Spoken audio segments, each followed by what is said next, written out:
It's like Okay. yeah, Sorry, Michael, or how do you pronounce your name? Jose. My, I'll say it, boy. Yeah. Jose. You're Michael, right? Yes. Yes, I'm Michael. Okay, Yes. Mike, can you ask the question again?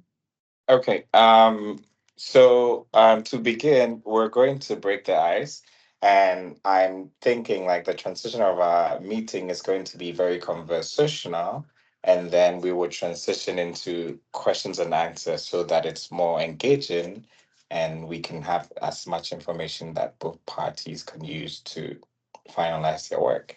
And so to begin, we're going to start by understanding from each side how we feel about AI. So the floor is yours. Okay, so what I feel about AI for my own point of view is like an assistant tool for you to like articulate what you have in mind or the kind of research you are working with. And looking at I feel like it is what you like give AI that AI is going to like give back to you.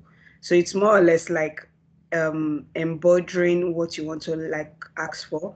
So like we kind of like had a section in class where we asked that how do you feel about AI in our digital marketing, and we mentioned that it's like you can actually like um prompt, right?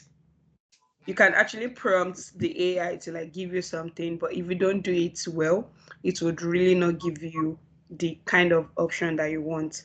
So for me, AI is like an advanced helper, like an assistant mostly. Yeah. Okay. Like, Anybody from Suffolk? Okay. Michael, sorry, I got cut off. What Yeah, was? we're Okay. going to like talk about what AI means to us. Oh, okay. So I see AI as, to be honest, I have two different views, the unofficial views and the official one. So like the official one is like, oh, I see it as a support where we collaborate with Right. it. But like No, the we real are safe. view We is are safe. like, We are all students here, so we are safe. so the real one is like is a problem solver for me, like quick problem solver, speed, efficiency. So that's how I see AI. Okay. I saw you were about to speak. like I think I see AI as a toxic relationship. Like we need it in a way.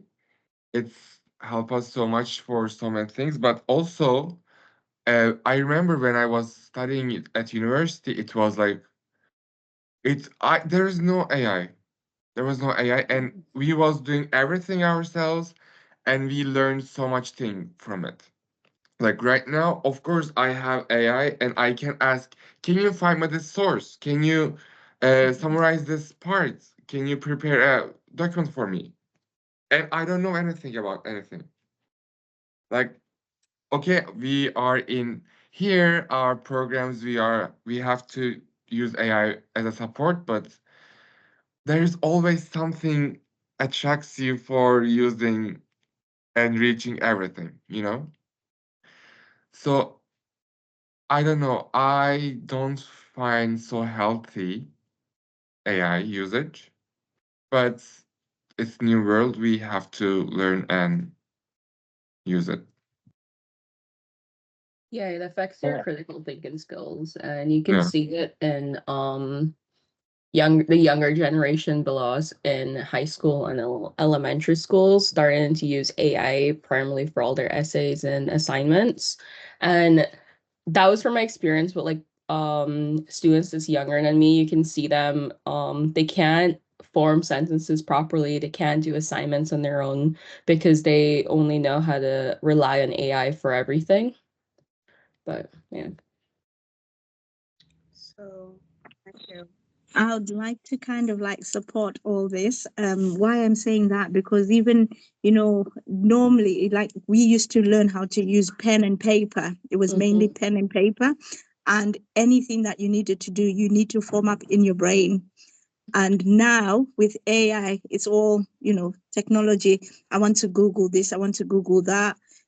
people don't have the time to read books anymore. So nobody's got a book to read. It's just everything is made, life has become much easier for everybody. So nobody's using their brain to think about anything.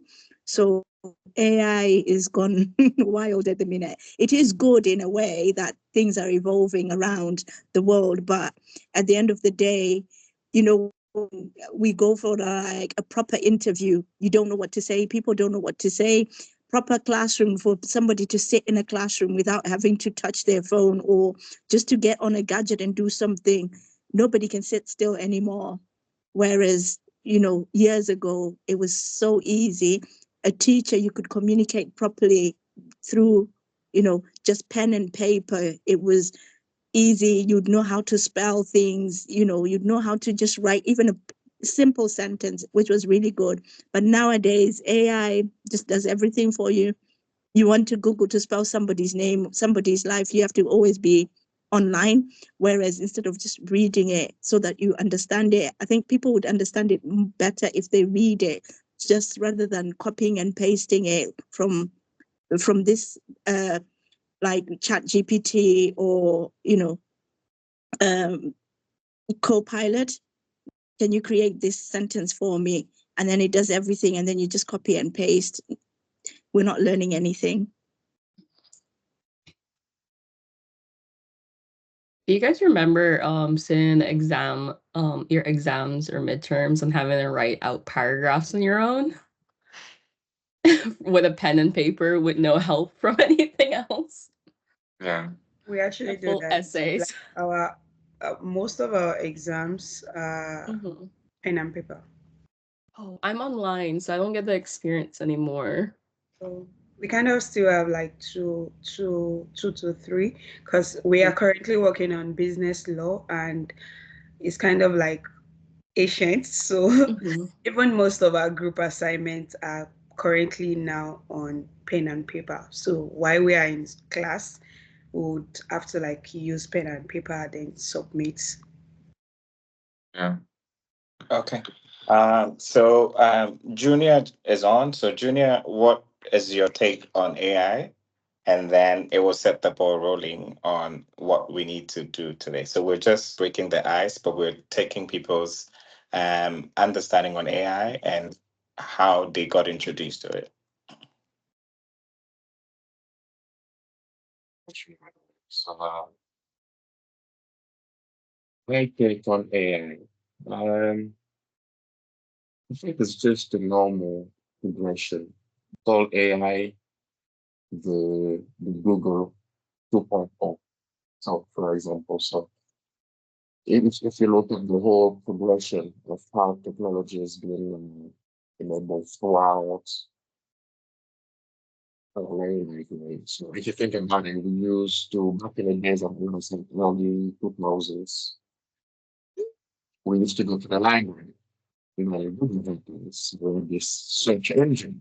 So there was less people in the library because everything was online. The next big thing after the search engine is AI. So I just call generative AI a much smaller version of Google. So which is when used for that, you can use it to add value. However, when used with the common people, the common population are using it, it's basically used to streamline and facilitate and make things more efficient. So now the question is, my take on it? I think there's like any other investment in life, so we need to adjust to it. We'll get to the point where AI will just become a normal thing. So I'm sure, like when we have search engine, there's some sort of a lot of talk around the internet came in.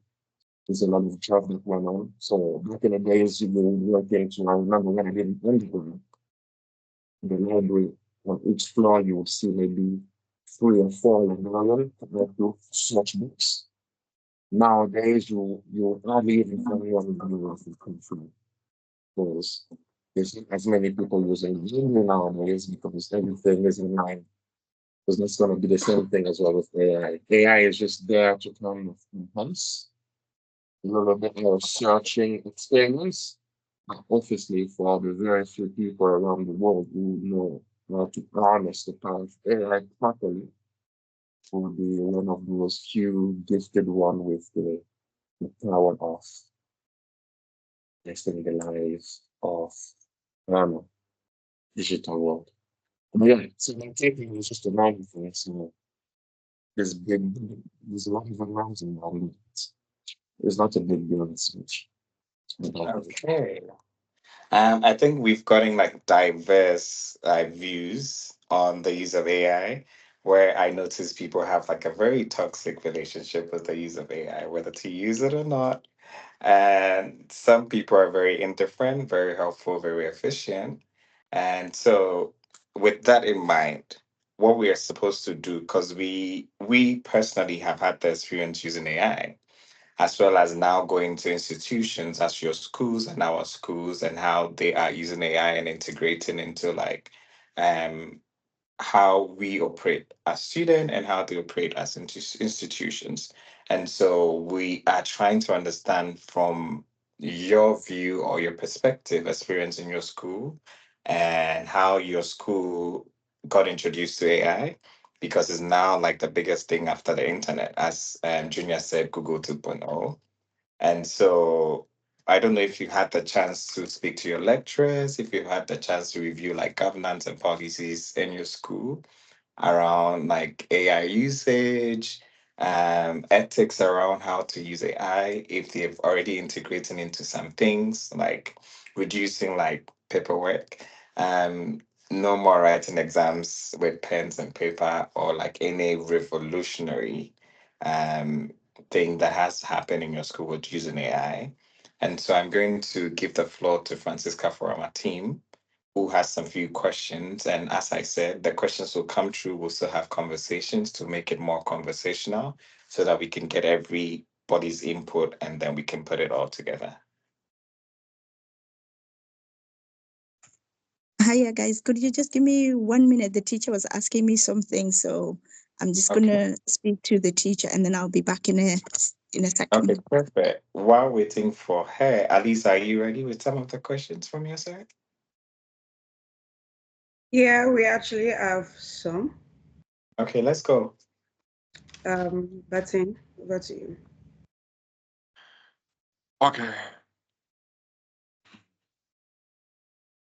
Just give me a second. Okay, in your experience, does Salford integrate AI into student service, kind of such as registration, student portal advising, etc., in a meaningful way?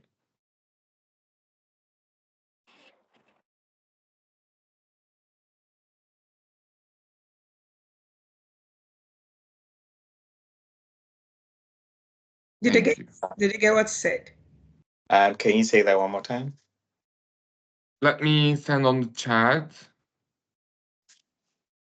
In your experience, does Salford integrate AI into student service such as registration, student portal, advising, etc., in a meaningful way? Um, Junior, Chantal, anything? Yeah, so it's actually a really good question. So, if the if there is some AI involved throughout the life cycle, well, there is some AI. I can barely hear you. I don't know if it's your sound or your mic. It's myself. Can you guys hear me? Yeah, Okay, is it better? One sec. If you don't hear me talking, then I'll probably mute my minutes.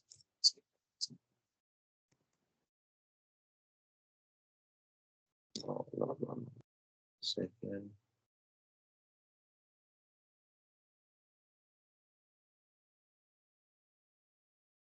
Okay.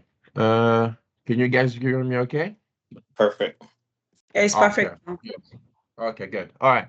So that's a really good question. So you want to know if we are actively interacting with AI as part of our day-to-day interaction with the university. Is that your question? So I kind of rephrased it.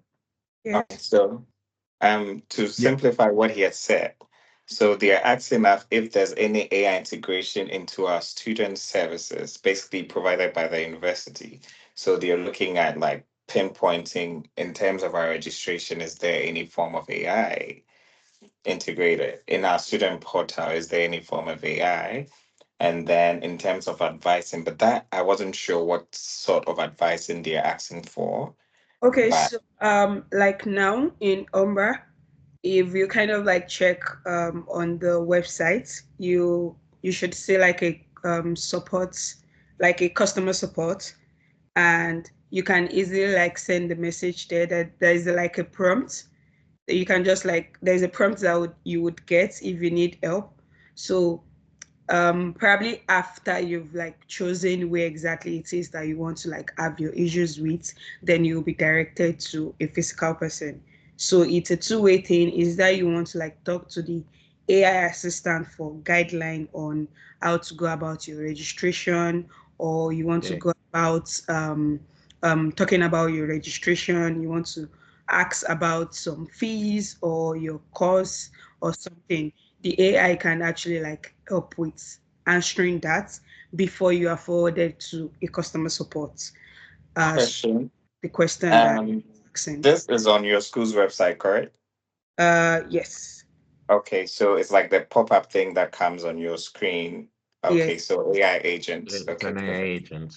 So you Mm-hmm. have an AI agent embedded or Integrated on the integrated website. with your. Integrated, so you can easily either go through the AI assistant or you go through the customer support route.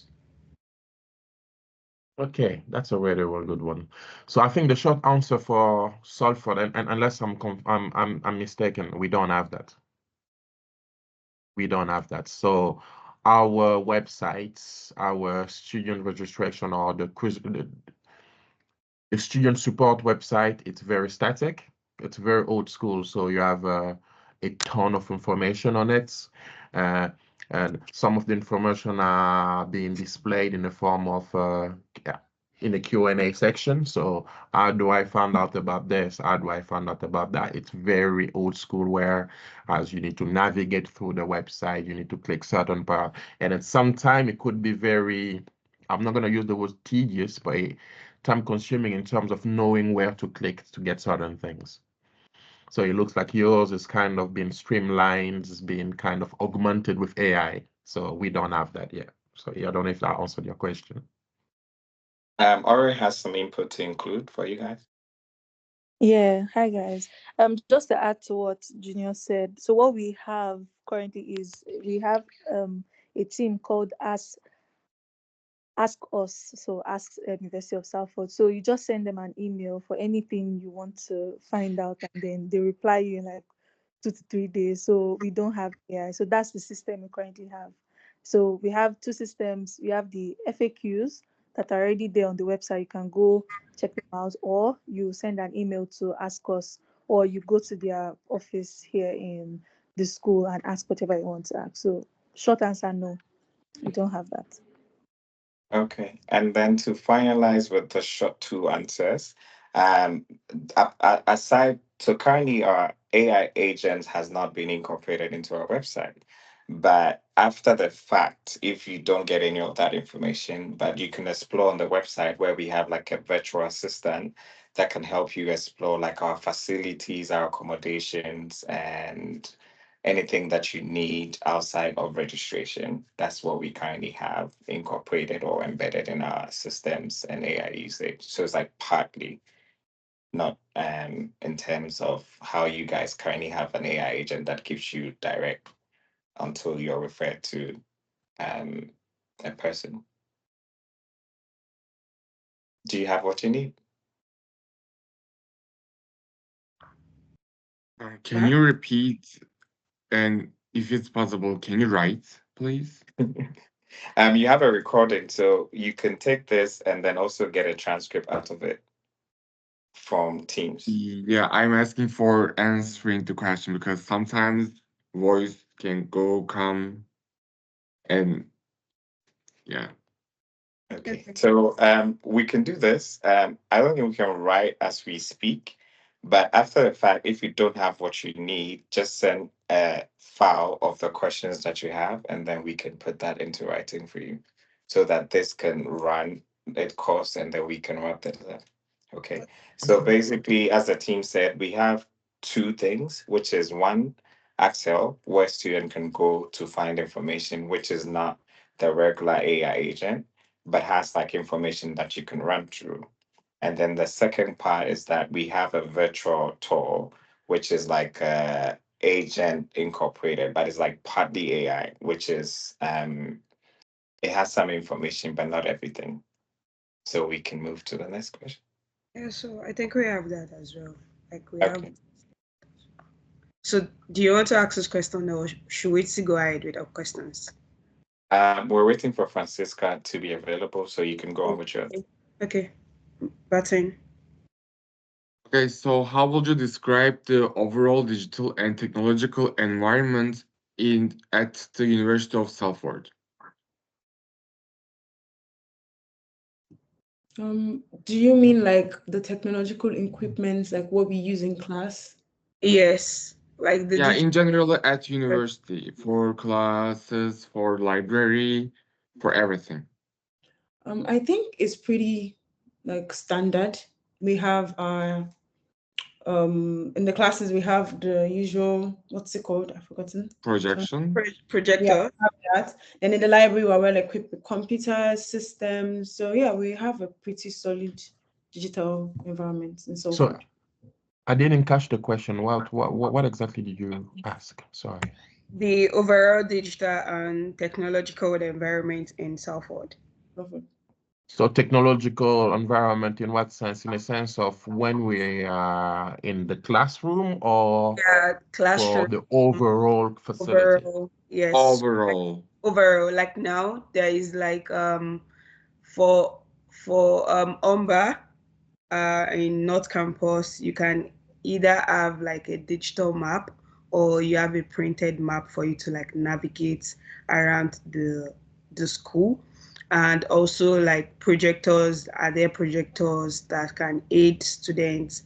Just the overall digital and technological part of being a Okay. student. You have projectors that does what exactly? Does it speak to Like students? projectors in class. Um, does it speak to students? No. I just wanna understand Okay, so how like much of an advanced technology we have within this classroom, so I can answer that. okay, so mostly I feel like it's just like the basic projectors where like you kind of like just we have like a standby laptops for all classes where you just like input your student login details and you get everything that you need. So there's really no need for you to have like an external drive or something to input your informations. So you can also Okay. get some computers in school to also work with, aside from the fact that you have your personal um, laptops. So, like the So digital part of the so digital you have laptops waiting for you in each lectures. for just like for projections. But if you want to like do a personal stuff, you have like a computer room that you can walk to and you have your login details and you can easily like walk there. Yeah, okay, yeah, that's fine. So I guess, yeah, just to add to what Chantal was saying, so I think we pretty much have a similar sort of setting. So the campus itself, you have a digital map, you have a physical map. Uh, it's very accessible, like accessibility for people who haven't got a mobile phone or they don't have any numerical devices on them, so they need to be able to see the map physically. So that side of the accessibility and then direction around the campus, it's sorted. The level of technological coverage across the whole campus varies depend on where you are and then what you're doing. So a good example would be the room where we were when we had the kickoff. So that one was very kind of state of the art kind of room. We had a very smart um, camera that could give you a 360 view, and then pinpoint or zoom to the person who's speaking and then stuff like that. And then we have computer services in the library. You have a cyber tech kind of cafe, bar in the library to help students through different IT problems or logging issues or to access certain things. And then the lectures as well are very well equipped in terms of the monitors and everything. So yeah, I don't know if you guys have anything else you want to add to this. Oh, to add, we have a maker space. It's like an engineering building that you can literally build, like AI and robots and everything as well on campus. Yeah. So it I depends. like It pretty much depends on where you are, what you want to do. So technical students are well served. So if you want to be in a technical realm of robotics, we have a whole building where they build robots, they build different kind of stuff. So they even build racing cars at the university. So it just depends on what level in terms of technicality you are. If you're very business minded, soft skill, non-technical, you also have something for you. So it all depends. Okay. So our next question, I'm going to just summarize it into one. It's three, but it's something that can be fixed into one. So it goes like, how is Salford University integrating AI into their long-term academic strategy? And it boils down into the kind of access students have in the kind of AI tool or platform that are available for students for their academic support or skill development. Yeah. Okay. Do you want me to start? Okay, so I was begin with learning. So with Southwood, I think Turnitin is used by mostly every university currently, which like aids student on how to currently assess your work to ensure that there's no plagiarize content and all of that. And so which is integrated into Blackboard. But aside that, for Southwood to be ready, they have started like courses like the team on here, me, Junior, and Chantel, which has like a whole school business module that is educating students on the use of AI and also how AI can be integrated into businesses, which also, if you want to go to more technical, then it goes all the way into the engineering school where they have like the full AI student, which is working with the robotics team. And so to be ready, they are putting like structures in place for education. So they're educating to have AI augmented graduates currently. So the team can add anything else. Yeah. And I can also add to what Mike just says there on top of the current tools that we have, which is obviously Turnitin. We're using Blackboard for our virtual learning, distance learning kind of stuff. We also, all the students have access to Copilot, Microsoft. So that is the one generative AI that is advised to use by the university. And then in addition to what Mike says there, so we now have courses which are very much AI specific. So we are an AI program is a very much business strategic AI route. So we're not the technical part, we're more of the implementation side of an AI. So we are trained to become the future implementers, the future consultant of the world of AI, looking at AI from all different kind of angles, from compliance, principles, ethics, prompt engineering, and everything. That's what we do. But they also have like the technical guys who actually build ChatGPT kind of stuff. But yeah, so Okay, yeah, so it's all. if I'm going to ask, is it just specifically for AI courses, or there are also like some integrated systems for other departments like marketing, like probably entrepreneur, biochemistry, the other part of the other side of other departments that are no AI or tech related courses?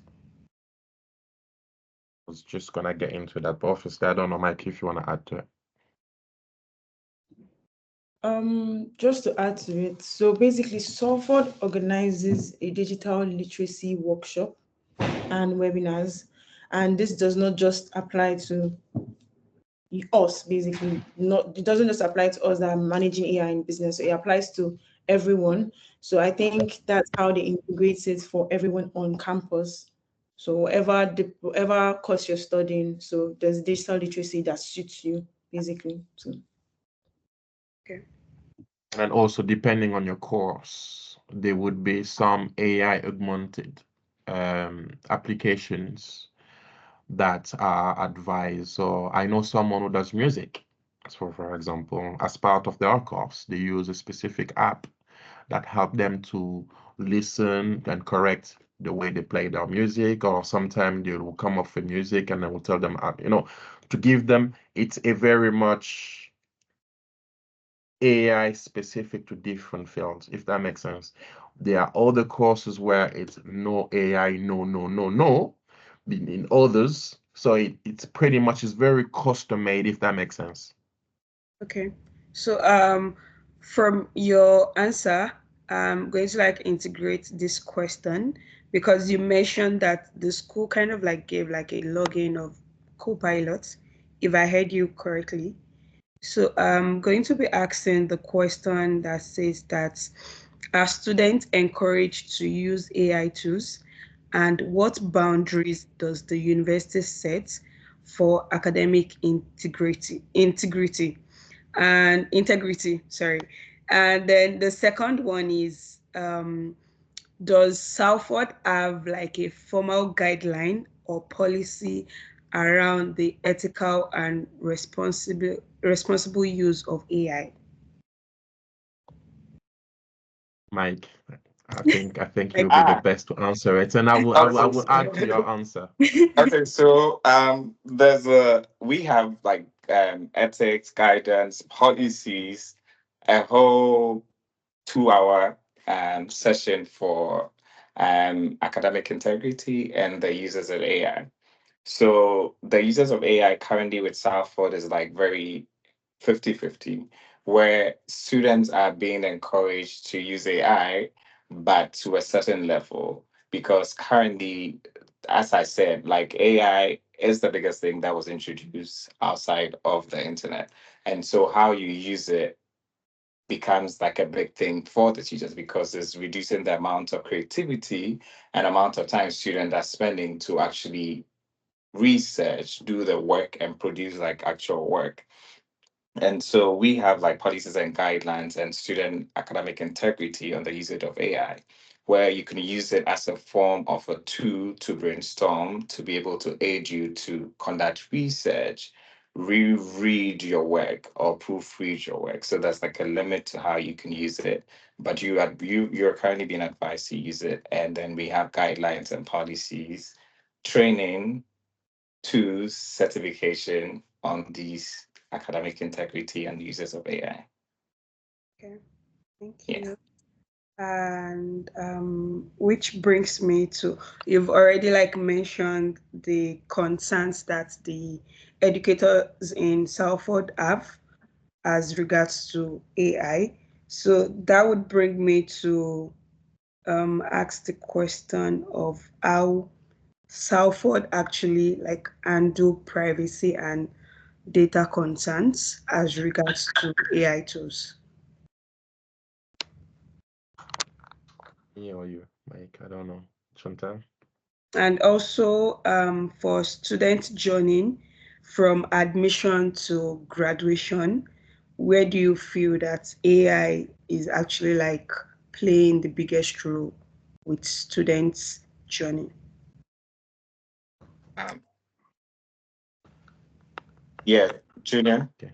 Yeah, okay. So the first question, can you just repeat the first question for me one more time, please? So the first question is that how are how are educators in Salford having AI affecting the critical thinking of students? And do they have like a privacy and data concerns as regards to AI tools? So that is from an educator perspective. So how is the implementation of AI is affecting them? Is that what your question is saying? Yes, yes. So yeah, so just a short answer to that is that yes, this is a very disruptive piece of technology right now. So it's clearly disturbing a lot of our teachers. But however, like I said previously, it very much depend on which course you're doing. So for certain courses, we are encouraged to use AI, but to use it the right way. But in other courses, it's a no. So teachers are more concerned around, like how we write our assignments, when assignments are clearly being written by AI. So that is a no-go. But I don't know if I'm actually answering the question correctly. If you want to know about the policy and governance about the use of AI, they are currently working on something like that. And again, bear in mind that this is a very disturbing thing and then it's moving very fast. They are working on some kind of policy which will govern how AI is managed throughout the whole university from a student perspective and from a teacher's perspective, because there will be a lot of data which will be exchanged with data center that the university does not have control over. So they are working on something along that. But for the time being, the main focus of the university and the teacher is around the teaching, the assessments, and then how it's being marked. So how are you using AI? Are you using AI to help you do your research, or are you using AI to write your work? So that's the kind of stuff they're doing. In terms of the teachers, are they using AI to build their assignments or to build the modular stuff of that? Maybe yes, maybe no, but in most majority, they are still in the old school kind of way of making sure that everything they do is kind of a little bit AI augmented, but they are very transparent for what we've been so far. We've had teachers telling us, yes, we're using AI, but I've used AI to come up with this PowerPoint. I've used Gamma AI. You guys can use it. It's a really good tool. So this is the level of transparency we have with teachers. They give you the clues on how they're using and the kind of tools, and then they kind of adding a good kind of arsenal in your toolkits. So like, okay, before I started uni, all I knew was just ChatGPT and Claude, for example. But then you know that you can use Gamma AI, you can use Canva for this, you can use uh, Google AI Studio to build your app and vibe coding. So they're giving you that. And then that's the kind of advantage that we have when we have that kind of level of transparency between ourselves and the teachers, if that answers your question. Yeah, it does. So I'm going to hand over to Martin to ask some few questions. Okay. About benchmarking inside the UK, compared to other UK universities, about how do you think Salford is performing in terms of AI adoption? What do you mean by pair reduction? Like compared with the other universities in UK? Mm-hmm. So what are we How? comparing? Our AI adoption or our Yes. research in AI? AI adoption. Yes. Okay. Mike, do you want to take this one or you want to compliment me? I'll compliment you, but you can just give from we being the second largest in Salford, so you can include that. Yeah. So a recent a research recently conducted by a well-known and respected professor in the UK. I think, if I'm not mistakenly, Salford is like so if you think about Greater Manchester, we are number one AI adopters across the whole Manchester. So we pretty much the holy grail of AI integration and, like So now kind you of. have MMU. Yeah, I exactly. said you But guys are even above MMU. yes, we are. We are. But when it comes to the whole country, we're on the top five, the whole country. So we are competing with Oxford, Cambridge, and everyone else when it comes to AI like the innovative kind of courses that they're implementing to be more relevant or strategically relevant across the whole world of AI. So we kind of the university when it comes to AI. Okay. And a lot of government research are kind of pilot and made through the AI teachers of the University of Salford, if that makes sense. Yeah. And in your opinion, what competitive strengths or weakness does Salford have concerning AI innovation?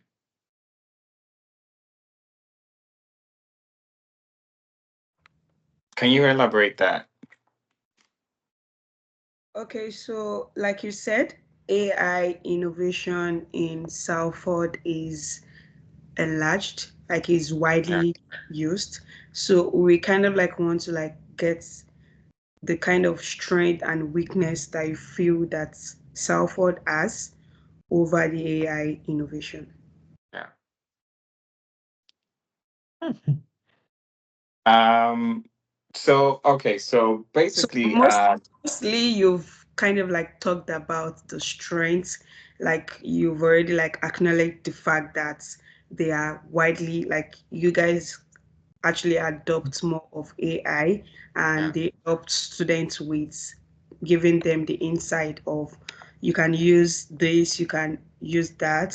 So there is actually like a disadvantage. There is nothing that would have like a strength that would have disadvantage in adopting it. So Oh yeah, I understand the question now. what are Okay. the strength and the weakness? okay, Uh, so I'm going to. Do you want me to start?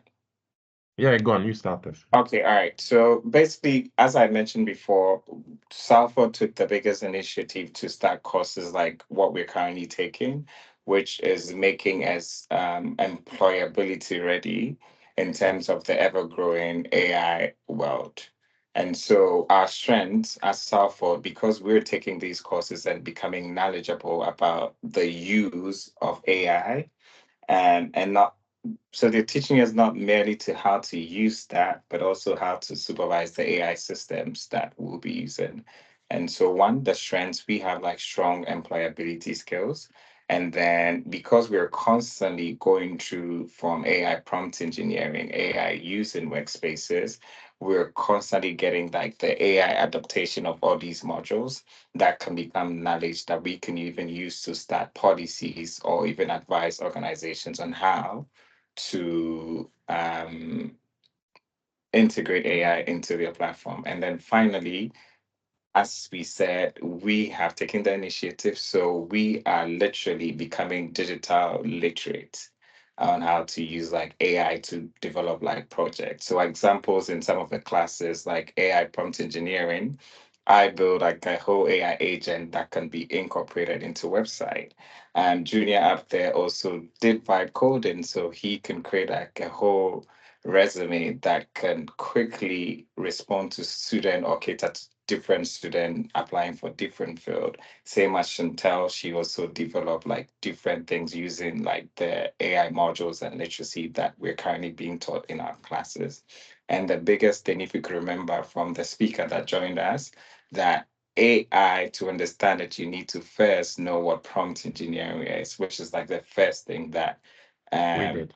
we did, which tells you the language that the system understands. Same as they say, computers understand zeros and ones, which are just like binaries. So we are currently fully understood the concept of how to talk to these AIs.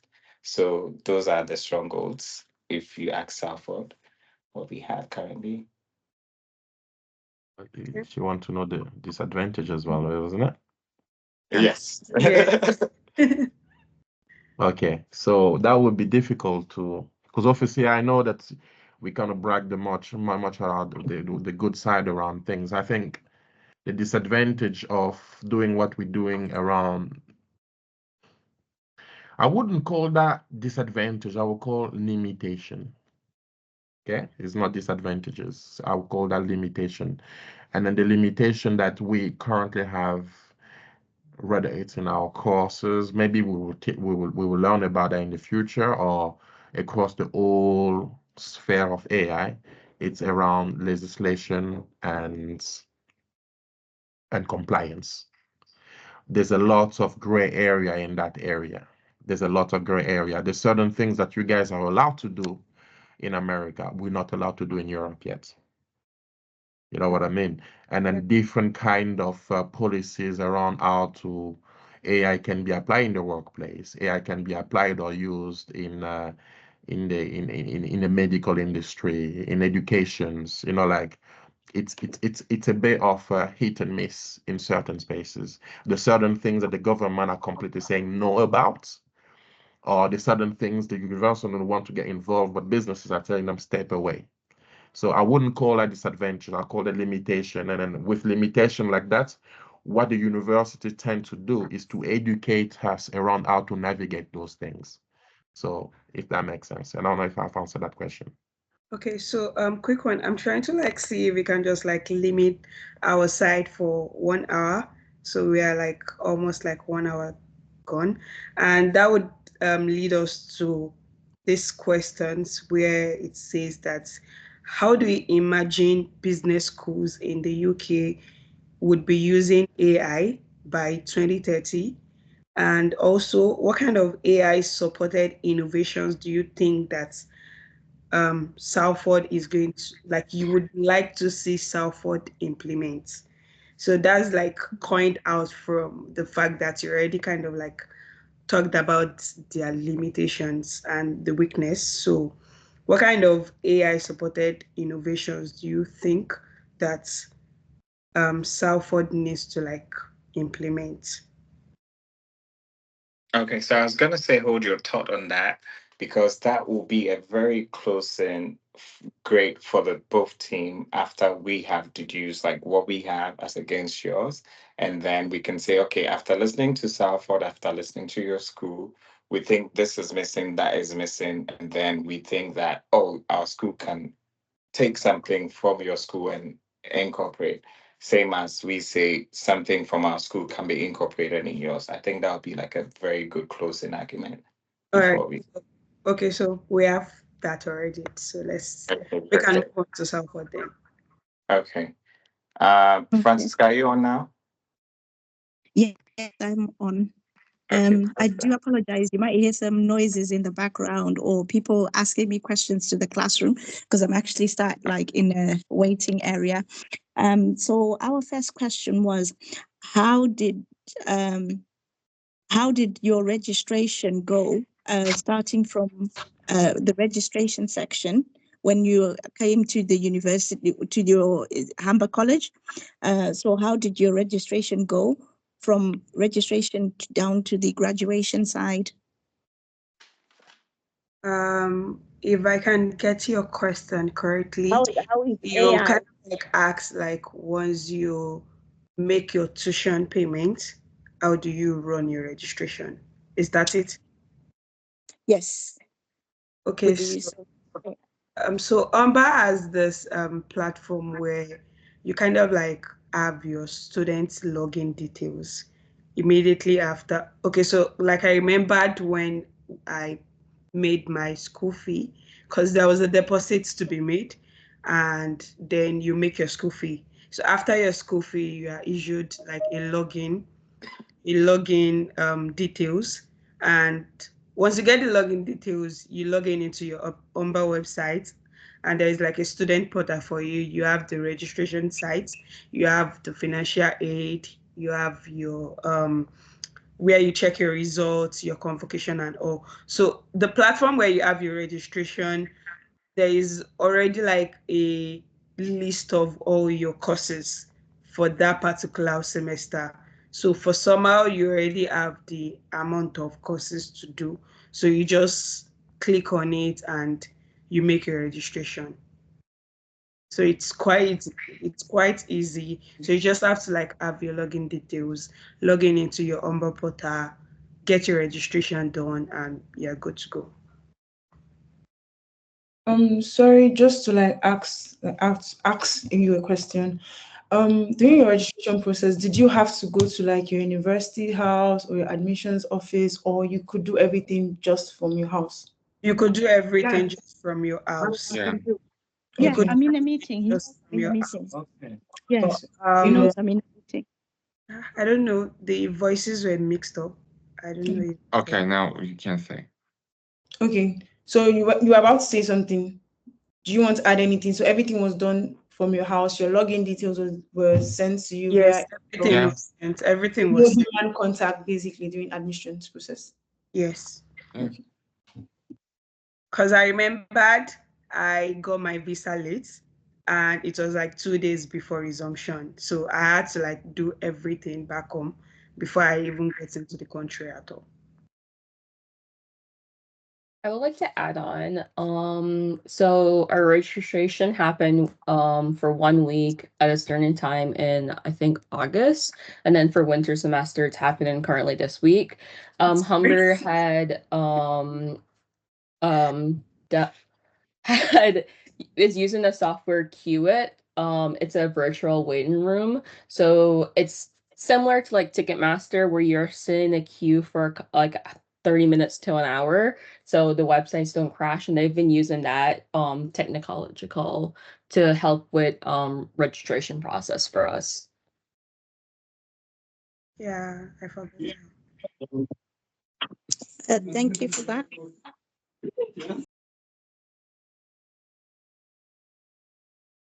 Okay. So the next No, question. people were Can I just have so one? There was someone Yes, in the sir. chat. Were there any part of the registration process that AI was used? Not currently. Yeah. In the registration process that I know of. We don't have any AI Yeah. usage. Yeah. Like there is It's just still some old school. limitations. We can't do some mistakes in the website, but it's like it's not AI, I guess. So No. we didn't use an AI. So it's I, basically the usual open the form, fill out your name and all those things. Just No, like a type form. So how does it work? no, like No. once you want to register, so like what Alicia said, we are currently in our registration week for winter. So right now, all students are going to like once you log in with your details, there is a portal where you have your registration, your student details, where you can have financial aid, your courses and all. So once you click on the registration, it takes you straight to the registration portal. And because a lot of students are currently like having their registration done, you are going to be on the waiting list. But the waiting list could be like 30 minutes or 1 hour. But once you are in, you would be able to like make your registration. But the only reason why you would not be able to like make your registration during this period is if you have some unpaid school fee and all. Yeah. You like even if you are not currently a student, like if you just get acceptance letter, you have already a account in Humber system. Yeah. So when your program before your program start, like 2 weeks ago, 1 week, I don't remember, maybe 1 month ago, you can register. And like yes, there is a queue for 20 minutes, 30 minutes, 1 hour, but like last day That's I just for classes. was in 2 minutes. So And that's even if you want to like register. That's if you want to register during the registration period. If you want to like, there is still like a long term. For winter now, we are having our registration till January. It's just that you have to like pay a late fee of yeah. $150 for you to like make your registration. But it's Okay, easy perfect. accessible. So basically, I was just trying to streamline like the whole process because I was just saying, you see how you go on the website, there's a portal for each student. So it's like the traditional way of registration still. Yes. Yes. So if the team is asking AI integration, you know how in the waiting room, somebody needs to be in the back end that is like clicking who is next, is like, is there like any AI integration? Is there any AI adaptation in this type of Yeah. process that's currently being used in your school, or is still the traditional manual way, people in the back trying to make sure that everybody gets to you at a time? Uh, I'm not so sure of that. Alicia, do you have something? so Humber uses Qt for the registration process, and for the back that's end good. portion of it, Qt is like just a virtual waiting room service that's offered to companies that's trying to do queuing in their backends to avoid websites being overloaded. And from what I've known, Qt they do adopt AI in its features to help streamline the process a lot easier.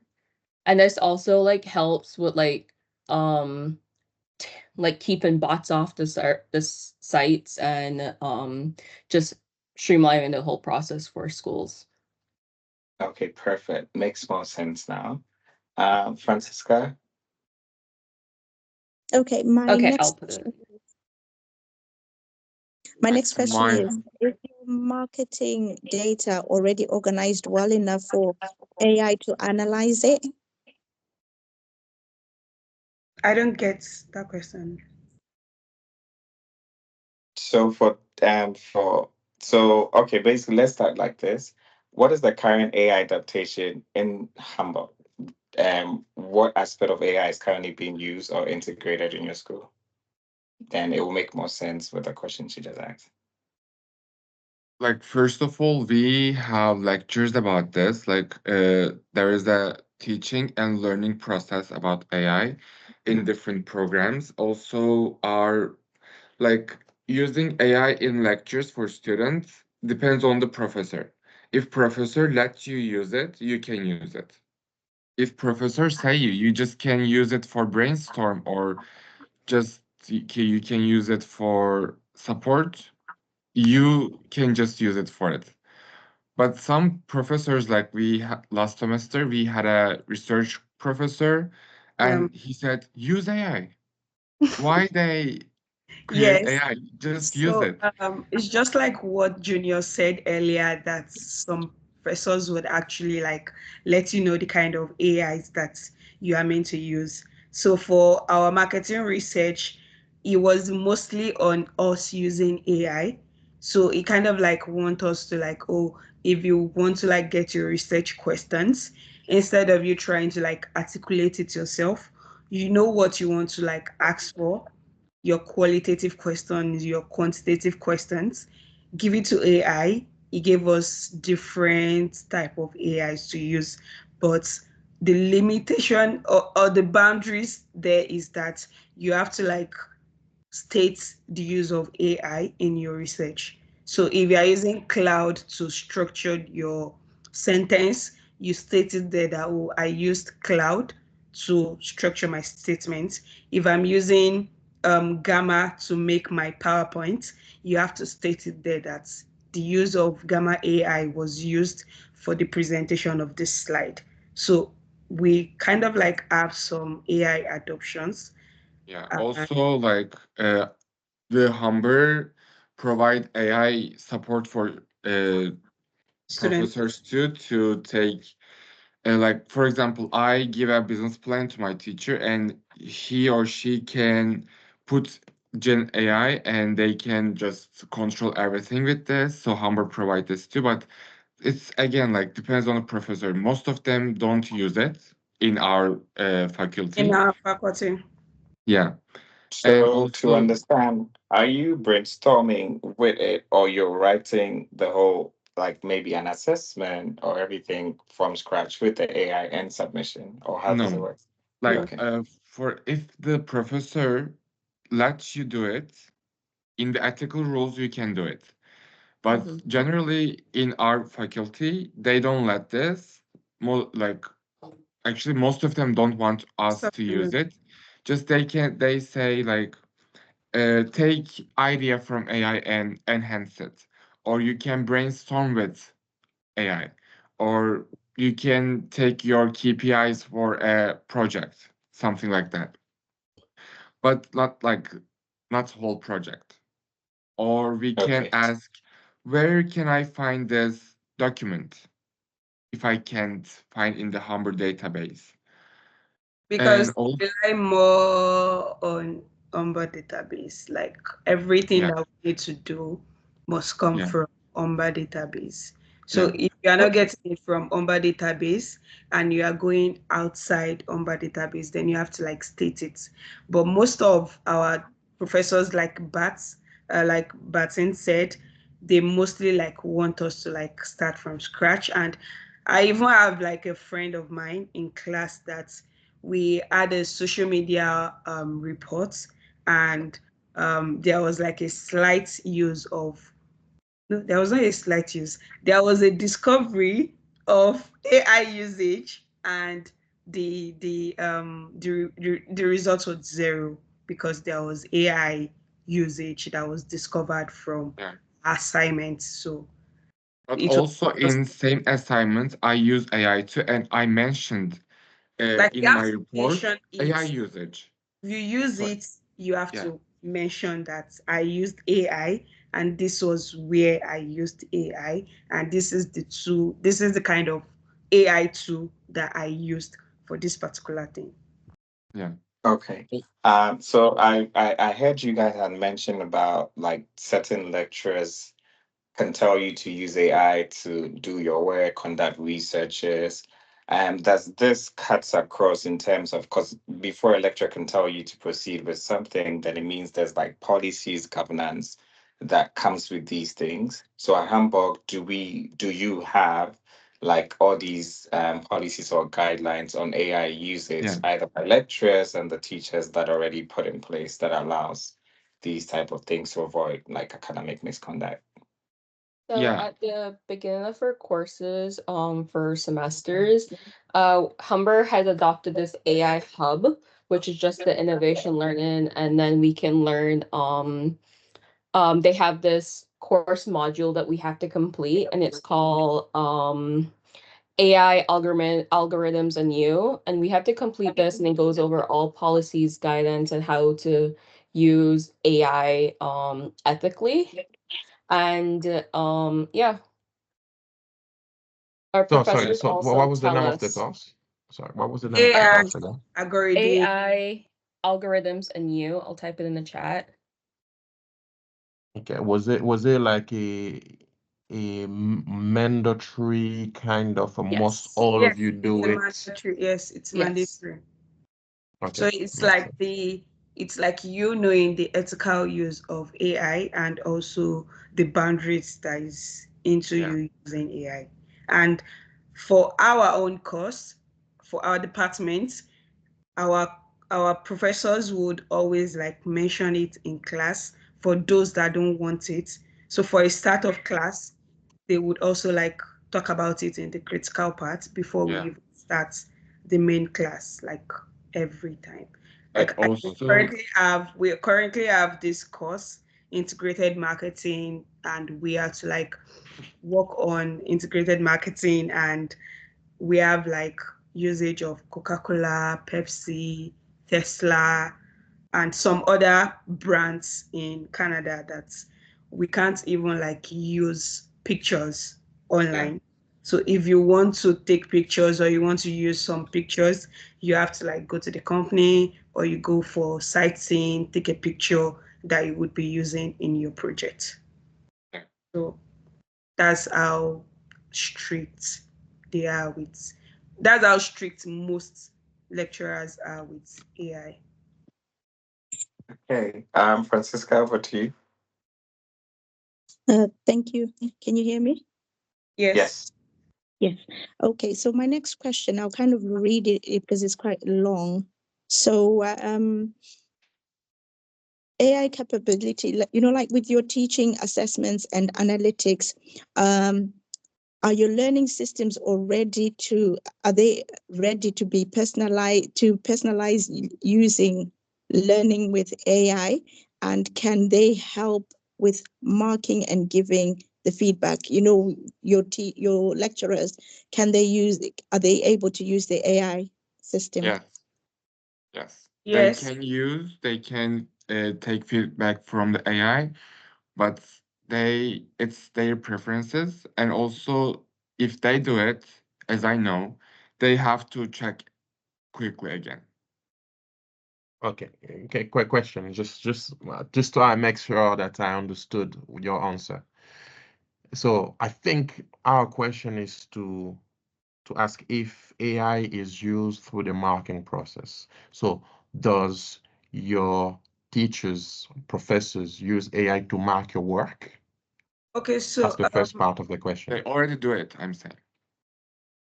so Okay. from what I Yes. can say about this, Okay, so they before kind of you like have answer, okay, Baraka, okay. um, I know the responses is coming as per what you're preview to, but it has to be like in totality something that has been laid out in like the company's policy to make sure that the information that is given is right, which is accordant to your school. So Exactly. I'm just putting that out there. Yeah. Yeah. So from what I know, I'm not sure if they do AI marking because we have like a Rubik. What I know of is we have a Rubik marking assessment where they have to like let you know that okay, this is what we want you to have in your projects as assignments. And for the marking system, I'm not so sure if they use AI to mark, but probably there is like a AI detector to scan through your assignments. But for a professor, if they want to like give a conclusion or a feedback on your assignment, it is human. Like once you read it, you know that it is a human response because we have like if we submit a lecturer's if we submit an assignment and you want your professor to give you feedback on it, we have professors that would read line by line and give their comments one after the other on what you currently do in your assignment. So I'm not so sure if they use it at their back end, but for student wise, that's what I can say about it. Like we have a Rubik guideline on our assignment submission, and for lecturers' feedback, there is always like a one after the others feedback from the professors. So I don't know if Alisa wants to like say something. Um, we use Blackboard, and I know they have AI integrated in the actual software. I would be under the assumption that it is used for automatic grading that we have on Blackboard. Um, I know my professors actually review it by themselves, and I think one professor used like the auto grade on Blackboard, and yeah, that's all I can think about this one. So like it's actually going to be hard for us to give that feedback because they're very strict in my department. Like our department is kind of like strict. Like we currently have like our business plan. Like there is always like this step by step results. Like it's not automatic. It's not automatic. You would definitely like get results for every statement or every paragraph that you make. So I don't know, except for what Alicia said about the automatic marking and assignment. Okay. So I guess just to close off this one. So if you guys use Blackboard and then Blackboard is an augmented piece of application, we use Blackboard as well. So I would assume that the way we use Blackboard and the way you guys use Blackboard and the way the teachers using Blackboard is pretty much similar. Yeah. So because we use Blackboard as well. So I mean, unless Blackboard, you can tell also have AI assistants in it, and the chat box is AI. I'm not sure what happened to the back end for Humber, but I know from like my experience the past couple of weeks in my first semester, I do have automatic grading, which I would only be under assumption that AI or some back end is responsible for that. Because as soon as I finish a question, I get the grade in seconds. And I do have one course that I don't get the grades for because she is actually going checking it and giving me feedback per questions, but not on my professor. But it's kind of different because I am online fully. Okay, quick question about the automatic gradings. Are Mhm. these usually for the Q and A's that is like multiple choices that you get grades right away?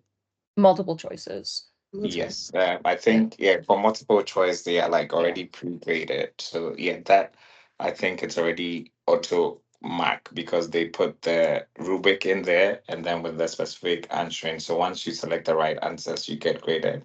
But I think with the actual assessment, like your business proposals and stuff, that they literally had to read to ensure that they are providing like I think human backend information. So but I think we have what we need. So Francisca, you can go on to them. Thank you, Alyssa and Matt and Barker. Thank you so much. The other question is, are your lectures using AI at analytics to spot students at risk of falling behind? Can you come again, please? Are your lectures using AI analytics to spot students at risk of falling behind or failing their courses? You know, there's some students in class that fall behind to say they don't understand anything and they fall backwards. So they're not up to the standard that the teacher wants. So do they use AI to spot those kind of checks to say, let's say a student is not getting the 100% or the 80%, do they use AI to be able to identify that the student is lacking behind? No, none that I know of. But the only one that I think I know of is the one of if you are not like present in class or you don't have like a 70-80% of presence in class, there are some assignments or some quizzes that you can't do without it. So probably like maybe like in the fifth week or the sixth week, there is kind of like a there's this pin that you would have to like put into your blackboard if you are not always available in class. And that means automatically you won't be able to like access the assignments just because you are not available in class. So I don't think they have that kind of perception of you, they knowing that you are lagging behind in class.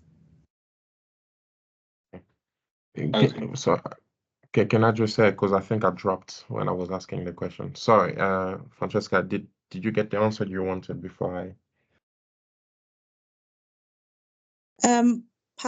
Partially, because I think we kind of have the same here with Blackboard when you know when you check in, the teacher gives you that code. So with that, with when you don't log in with that code, the teacher can actually tell that you're either in the process of going to fail your exams or your assessments because you've not been attending the lessons.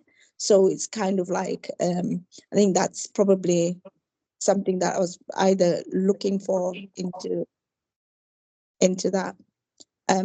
But I'll hand over to you, Junior. Yeah, my question was just before I drop off, I was about to ask a question around still Blackboard and AI assisted features that they have.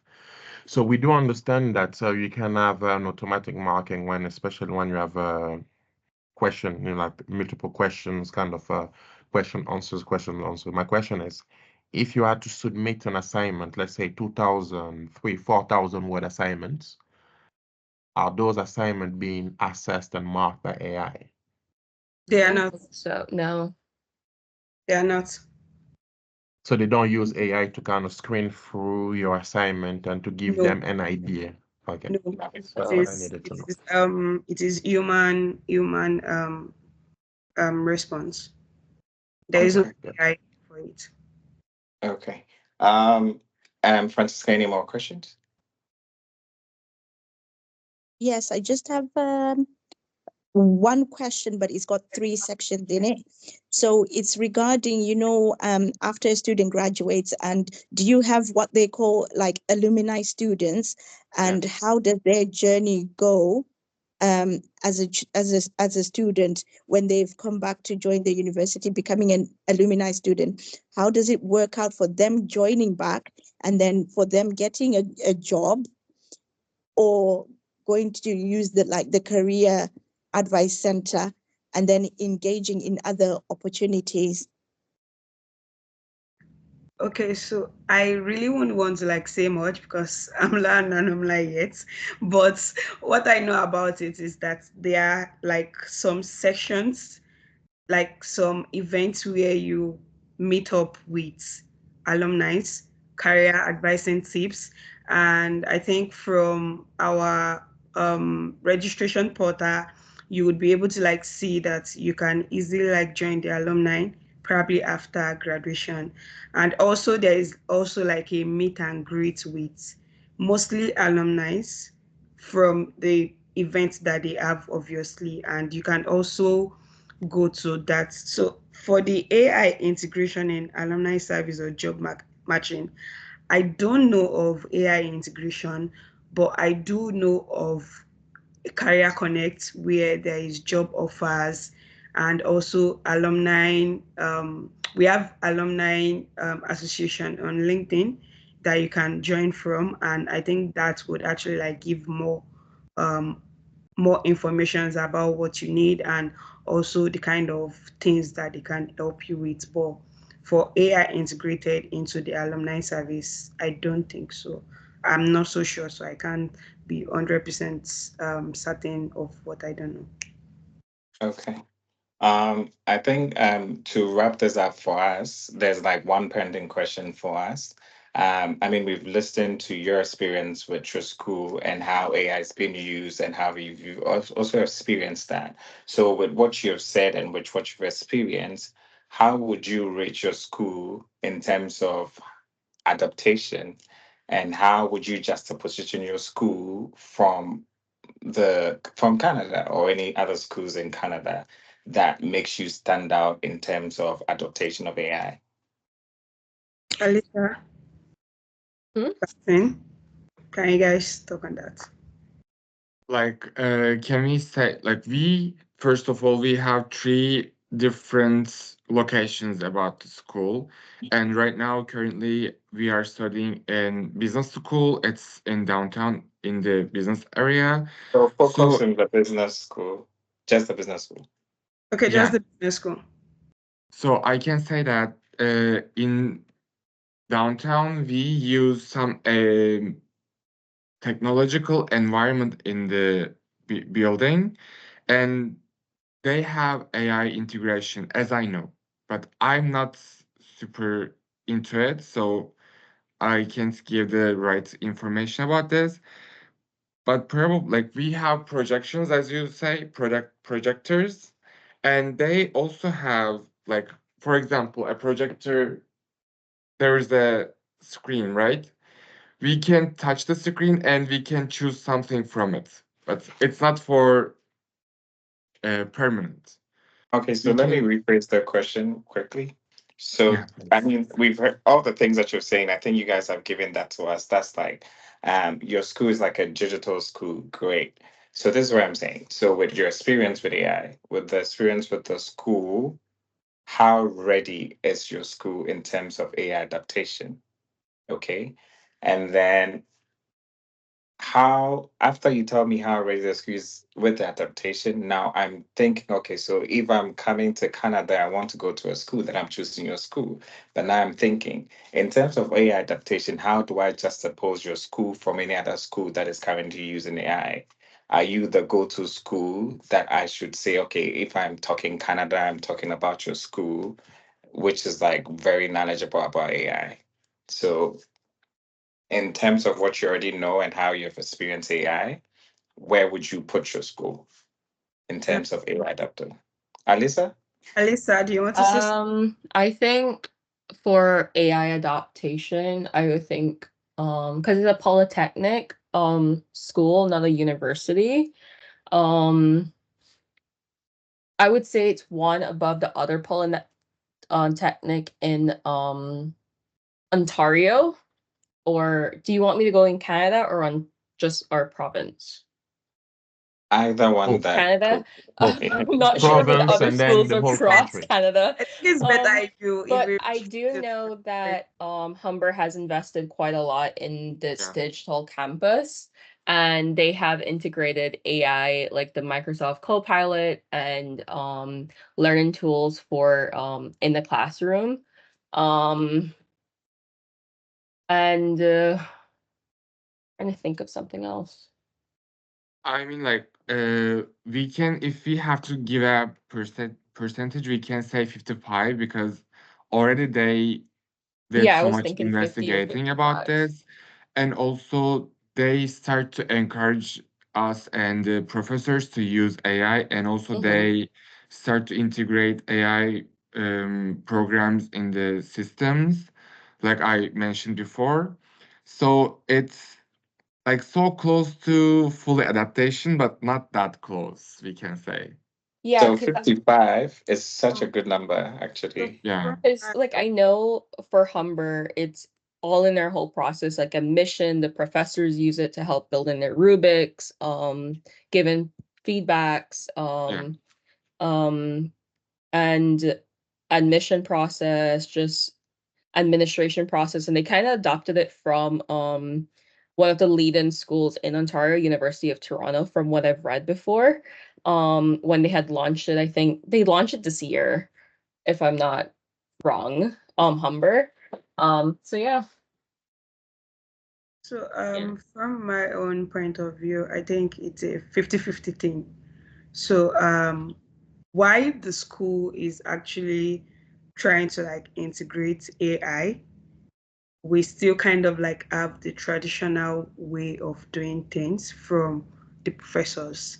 So I would say that the school is actually like making efforts into integrating AI integration, but there is boundary, and the boundary is the fact that they don't want it to seem like AI is going to like take over.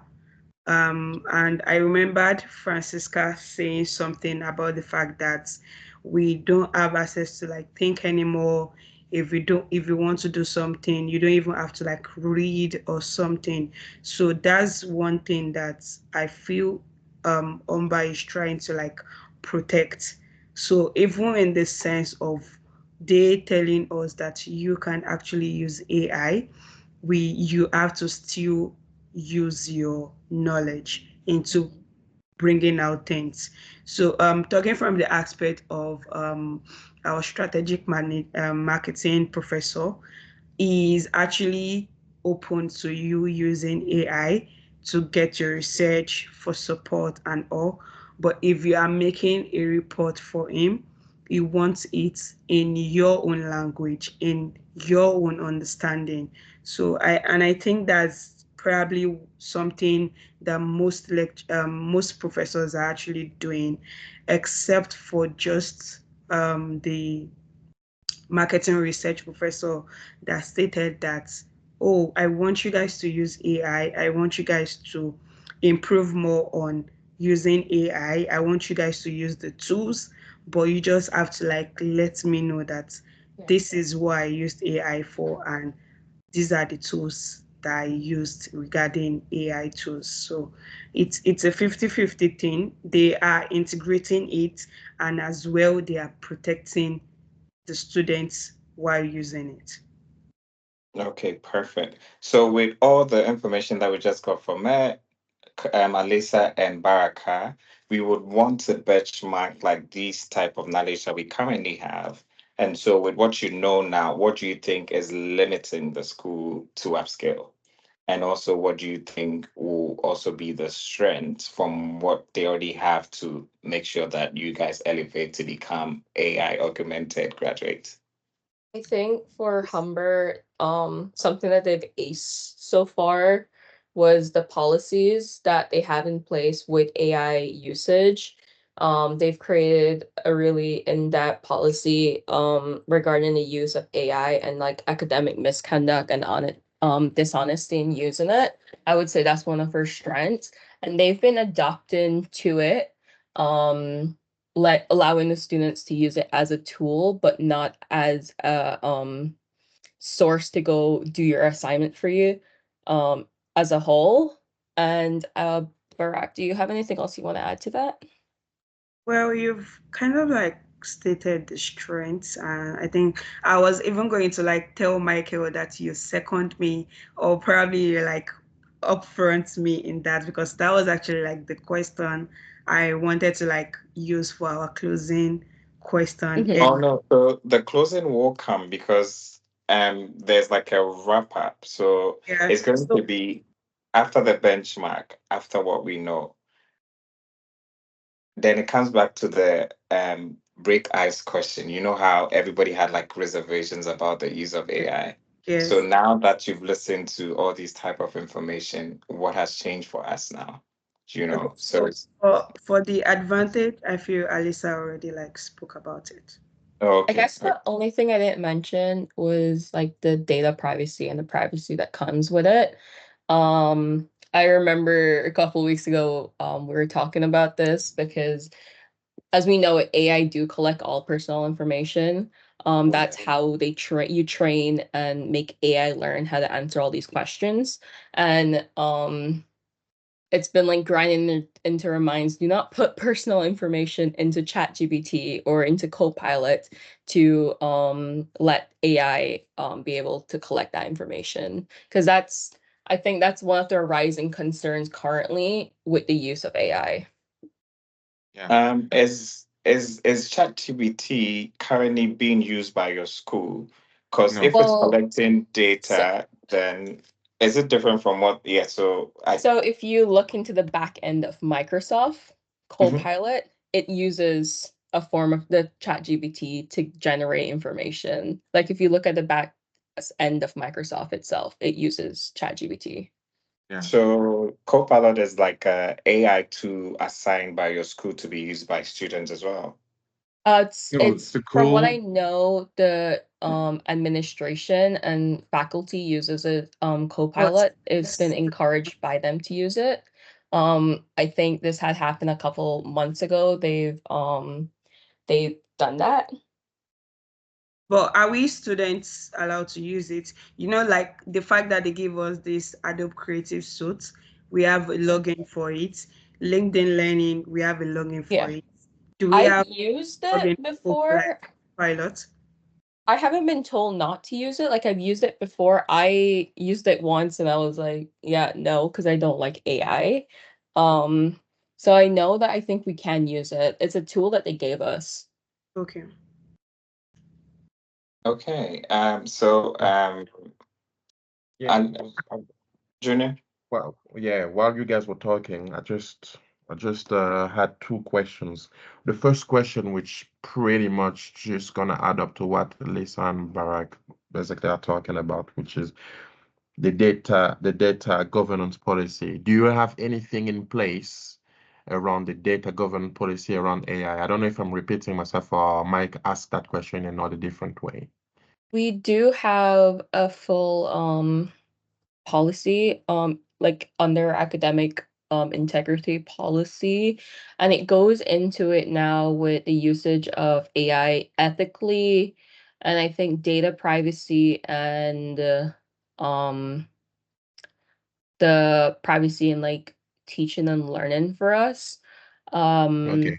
it goes into detail on our Humber website on using it, and then we've also did the courses for the AI algorithm and And module, you. Okay. and then we do our courses for academic integrity and how citations very like our citation modules too. That's very good. So it looks like you guys are already on that kind of data governance, how to use AI Yeah. effectively, what Yes, to put, that what not Yes. to put inside. Okay, that's Humbai really good. Humbai is really Yeah. strict. That's why I was saying They're really 55%. strict with that. Yeah. Yeah, so that Perfect. was something we had to do at the beginning of our Of courses. everything. All the modules going over AI or citations, academic Yeah. integrity. Everything. Okay. Perfect.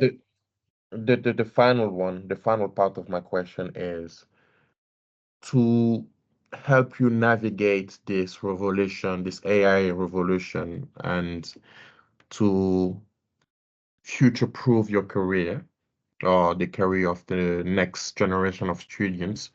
What exactly Humber College is doing in that respect to remain relevant, because the education sector is getting shook up as well. We there is study that basically even the guest speaker even says like it's possible within the next 5 years there'll be less and less people coming into university because of the Yeah. macro learning kind of stuff. So my question is, what it is that Amber College is doing to ensure that they remain one relevant and to future-proof you guys to the outside world after graduation. So, I guess hmm? because Humber is a polytechnic, so they focus on skill development. Yeah. When we do our courses, we all have like co-ops or work learning. They've been adapting these tools into the school and given us access to it to use it as a tool. And they've provided the guidance that we need to be able to use AI ethically. And with all these tools that they've given us, it would also help us develop professionally in the terms that since we have all these learning opportunities, like the AI Hub or the Institute, we're able to apply our AI tools into learning. Um, and Okay. um, Yeah. I'm trying to think of something else I can add more No, for I you no, no, no. guys. That's so I think yeah, probably you can still think about it why why I input this. So I think what basically Omba is doing that could still make them relevant amongst other polytechnic, because I think Omba is like one of the top 5 polytechnics currently yeah. in Ontario. Is that number one thing they do is that for every course that you have, they kind of like build you digitally. Like you have the digital skills that you will be needing. So like now as a marketing student, you have access to being knowledgeable in digital marketing. So you have like a digital analytics tools that you would be having access to while in school. And that's like that's like something that is good. And also aside from that, you also have like all that digital skills tools like Excel, Adobe Creative Suite, the use of Canva, Photoshop, and some other things. So I feel from each part of the kind of course that you do, they kind of like try to integrate digital skills and digital tools for you to use. But in AI relevance, in AI adoption to stay relevant across board, I think what they are doing right is the fact that they allow it and they still like guide students with it as well. Yeah, and also the professors getting training on how to use AI in their class. Probably it's gonna be like um, AI classes in the future. Okay. That makes sense. Thank you. I think that's it for me. I don't know, Mike. Are you still here?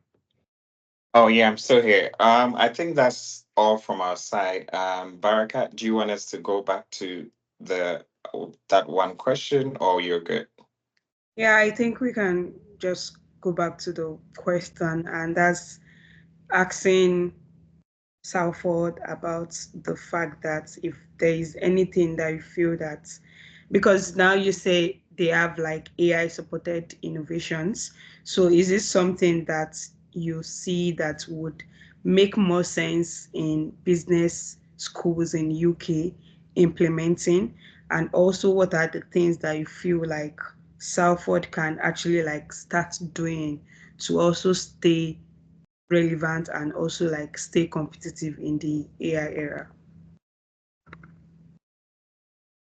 Or are they doing everything right for them to still? Mm.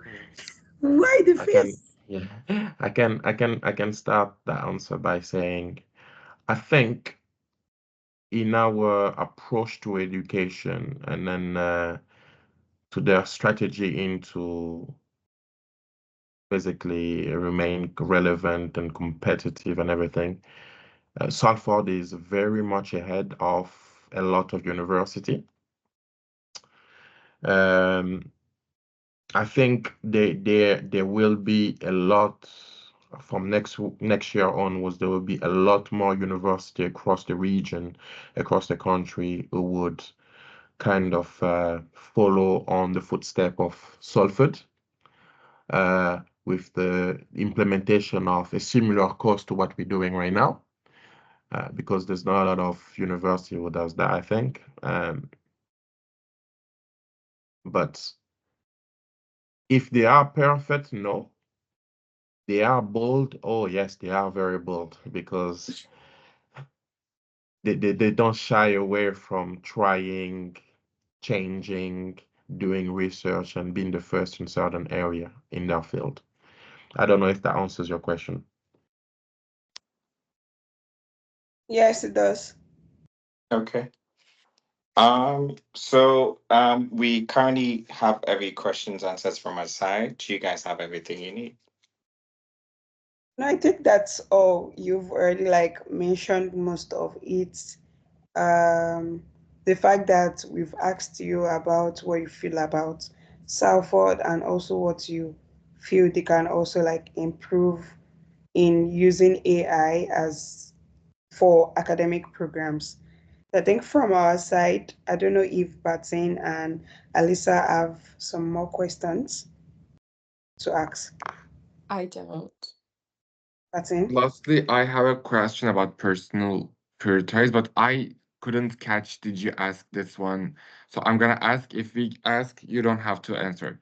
What change would you personally prioritize of improving AI use in your academic program? Say that one more time. What change would you personally prioritize for improving AI use in your academic program? Are you saying what change would we personally prioritize with AI Yes, usage? in Yes. your program. Okay. Is it personally on our experience with AI with the school or on individual level outside of the school? It's in school. Within It's in school. school. Within Like, the school. yeah, like individual, of course, but relevant with school, it's gonna be perfect. Okay. As you guys have said, I think it cuts across. Currently, if you tell a kid not to do something, they would want to use it. They want to do what you're telling them not to do. And so to prioritize AI is that we can see it as a tool to help the student brainstorm. One, to help the student make their work more efficient or to be more efficient as like ever growing knowledge or database. And then I think Mhm. finally, so basically to prioritize is we'll see it as a tool for a means to an end where student can openly use this to brainstorm, openly choose this to be creative, openly use it to conduct researches. But as we said, because it's an institution, there has to be like policies in place that will align the student that there's like a level of use of this type of tool that you're using so you don't go overboard. So Mhm, mhm. is that it? Yeah, Okay, thanks. perfect. All right. So thank you guys so much. We're hopeful you guys come visit us in the UK soon. And Well, I want to move there. I well, don't mind doing actually, that. Oh actually, boy, have we sold Salford way too much for you guys? yes, because it's like a Manchester Metropolitan University. So, I don't know. Probably I can just like make a visit to UK soon. yes, you can take one of our SAMI courses on academic misconduct and the use of Oh AI. God. So Okay. Now let me I've close done the that record. number already. yeah, we could have you guys take yours, and you could have your school centers hours. We'll be happy to look at it to see if there's like any differences. But yes, we'll be happy to have you guys visit us You're in if you want it. Manchester, right? We Yeah. are just Oh, Send us okay. a visiting invitation letter, and we can put on the Embassy. It's coming right out. They